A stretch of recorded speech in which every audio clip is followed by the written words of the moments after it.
Hello सबको नमस्कार। मैं जेपी सर क्लासेस में स्वागत है। आज जो आप लोग को क्लास लेकर आए हैं बहुत इंपॉर्टेंट क्लास हैं, जो कि आपको यहाँ से आप देखते होंगे हर एग्जाम में पेपर में आता ही, यहाँ से क्वेश्चन बनता ही है। ठीक है, तो आप लोग इस क्लास को देखिएगा जो बहुत इंपॉर्टेंट होने वाला है। ठीक है, आपका दृष्टि से, एग्जाम की दृष्टि से मतलब बहुत इंपॉर्टेंट है, आपको बोल नहीं सकते हैं। यहाँ पे अभी भी फिलहाल एग्जाम जितना भी हो रहा है यहाँ से क्वेश्चन आ ही रहा है। ठीक है, तो ये हिस्ट्री का जो ये टॉपिक है बहुत मजेदार टॉपिक है, आप लोग पढ़िए अच्छे से। ठीक है, चलिए मजा आ जाएगा। हम आज तो देखेंगे, क्या देखने वाले हैं सर जी, इसके बारे में। देखिए क्या होता था हिस्ट्री में, क्या होता रहा ना, पहले के टाइम में क्या होता था, महिलाओं की स्थिति में बहुत गिरावट आई थी। उसको सुधारने के लिए क्या क्या आंदोलन किया गया, किस तरह से आंदोलन किया गया जो उसका स्थिति सुधरे। ठीक है, तो ये सब चीज़ मतलब हम लोग देखेंगे, जो महिलाओं की स्थिति में कैसा सुधार आया था, सारा कुछ हम कौन कौन सा प्रथा आया था जिससे सुधार आया था। ठीक है, चलिए हम लोग देखते हैं। भारत में सुधार आंदोलन इसका हेडिंग है। भारत में सबसे पहला क्या है, महिलाओं की स्थिति में सुधार के लिए उठाए गए कदम। मतलब महिलाओं का जो सुधार किस तरह से हुआ था, उसका जो गिरावट था वो कैसे कुछ सुधरा, किस तरह से उसका निजी जिंदगी बदला, सारा कुछ हम लोग देखेंगे महिलाओं के बारे में।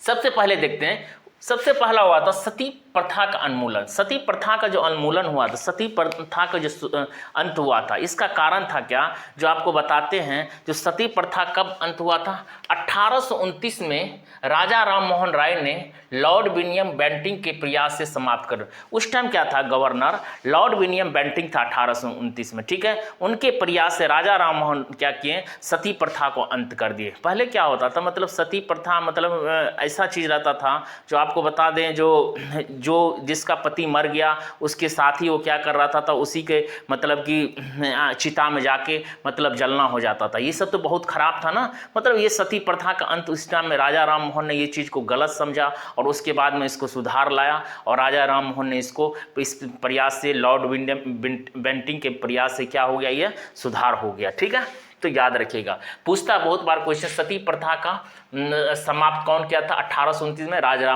राम मोहन राय ने। उस टाइम पूछेगा गवर्नर कौन था, तो लॉर्ड विलियम बेंटिंक था, बहुत बार क्वेश्चन आया। ठीक है, उसके बाद में विधवा पुनर्विवाह। विधवा पुनर्विवाह मतलब क्या होता था, अब क्या हो गया, जब ये चीज़ खत्म हो गया सती प्रथा, तब आ गया विधवाओं, जो लेडीज़ लोग जो जिसका पति मर गया। ठीक है, तो क्या होता था, जैसे कम उम्र में किसी का पति मर गया तो उसका क्या होता था, विवाह नहीं कराया जाता था। ठीक है, उसको ऐसे ही रहना पड़ता था। तो ये भी तो गलत था ना, जो उसको यदि जिंदगी जीना है तो किस तरह से जीना है। तो उसके बाद में क्या हुआ, विधवा पुनर्विवाह लाया। कौन लाए थे, 1856 में ईश्वरचंद विद्यासागर के प्रयास से पारित किया गया था। किसके प्रयास से, ईश्वरचंद विद्यासागर के प्रयास से।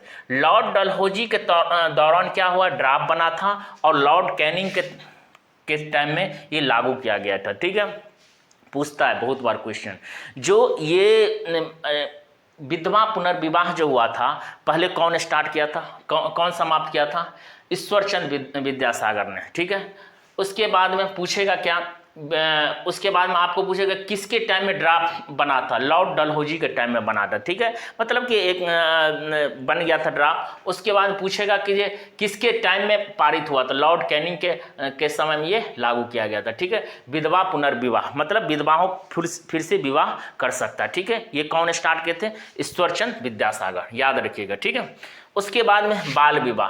अब देखिए बाल विवाह होना भी एक खराबी था। पहले के टाइम में क्या होता था ना, छोटा छोटा मतलब उम्र में भी शादी हो जाता था। आप लोग सुनते होंगे, जो दादाजी लोग के टाइम में 5 साल 6 साल 10 साल होते ही शादी हो जाता था लड़कियां।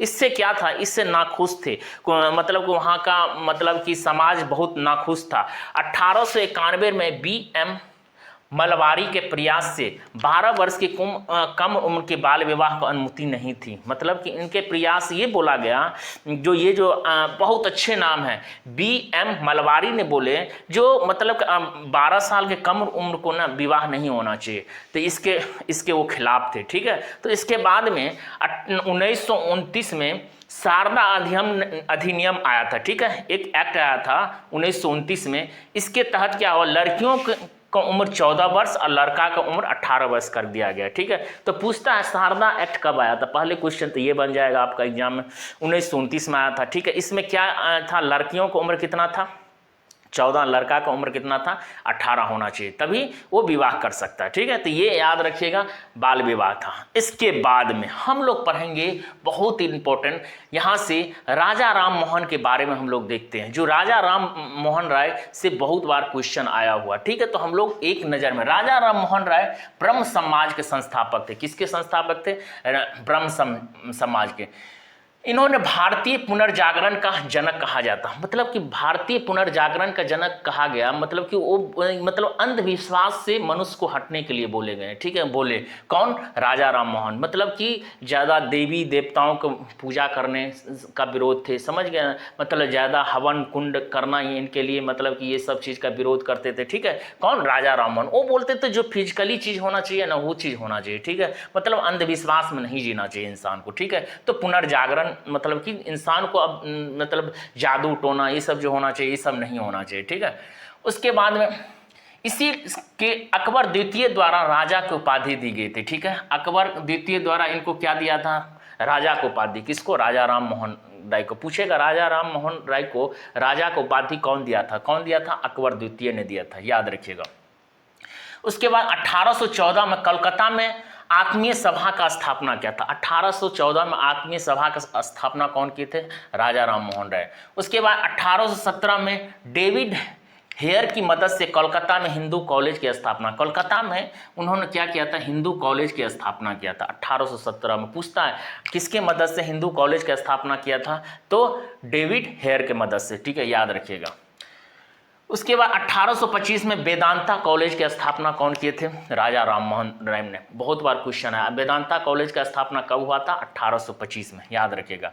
उसके बाद 1828 में राजा राम मोहन द्वारा ब्रह्म समाज का स्थापना किया गया था। ठीक है, ये याद रखिएगा। उसके बाद में बंगाली में वेदों का अनुवाद कौन किए थे, बंगाली में वेदों का अनुवाद राजा राम मोहन ने किया था। ठीक है, कुछ इनके रचनाएं हैं, राजा राम का कुछ रचनाएं हैं, ये बहुत बार क्वेश्चन आए, ये देखिएगा, ये एग्जाम में आता है। जैसे gift to monotheism, gift to monotheism पहला रचना था। उसके बाद द प्रस्पेक्ट ऑफ जीसस है, संवाद कौमुदी है। उसके बाद मिरात उल अखबार है। ठीक है, जो कि फारसी भाषा में लिखा हुआ था। ठीक है, ये जो आप देख रहे हैं चार, ये रचना इनका था, किसका, राजा राम मोहन राय का। उसके बाद 1791 में जॉनथन डंकन द्वारा प्रथम हिंदू कॉलेज के बनारस की स्थापना हुआ था। बनारस में क्या हुआ था, पूछता है, प्रथम हिंदू कॉलेज की स्थापना, एक तो आपको बोल सकता है कहाँ कौन किया था, तो आपको यहाँ पे देखते हैं कोलकाता में हिंदू कॉलेज का स्थापना कौन किया था, 1857। लेकिन बनारस में कौन किए थे,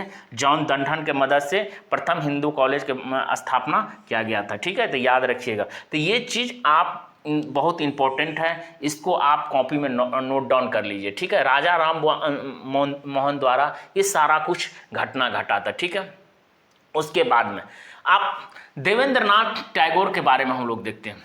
1839 में बंगाली भाषा का तत्वबोधित और पत्रिका लिखा था। ठीक है, तत्वबोधित पत्रिका सभा का आयोजन कौन किया था, देवेंद्रनाथ टैगोर द्वारा। उसके बाद में एक है बहिष्कृत हितकारणी के बारे में हम देखते हैं, इसमें B.R. अम्बेडकर द्वारा लिखा गया है। ठीक है, उसके बाद में आर्य महिला समाज के संस्थापक कौन थे, 1882 में पंडित रामाबाई सरस्वती, याद रखिएगा। बहिष्कृत हिरणी सभा 1924 के संस्थापक कौन थे, B.R. अम्बेडकर। आर्य महिला समाज का कौन थे, 1882 में पंडित रामाबाई सरस्वती। ठीक है, तो ये आपका क्वेश्चन जितना भी हम लिखा है ना, बहुत इंपॉर्टेंट है। आप कॉपी में पेन लेके इसको बैठिए और सारा को इसको नोट डाउन कीजिए, आपको बहुत यहाँ से बहुत इंपॉर्टेंट मिलेगा। ठीक है, ज़्यादा बच्चे तक शेयर करें। ठीक है, सब्सक्राइब करिए, लाइक करिए, अच्छा लगे तो। ठीक है, ज़्यादा से ज़्यादा बच्चे तक शेयर करिए। ठीक है, थैंक यू। फिर मिलते हैं नेक्स्ट क्लास में ऐसे ही वीडियो लेके।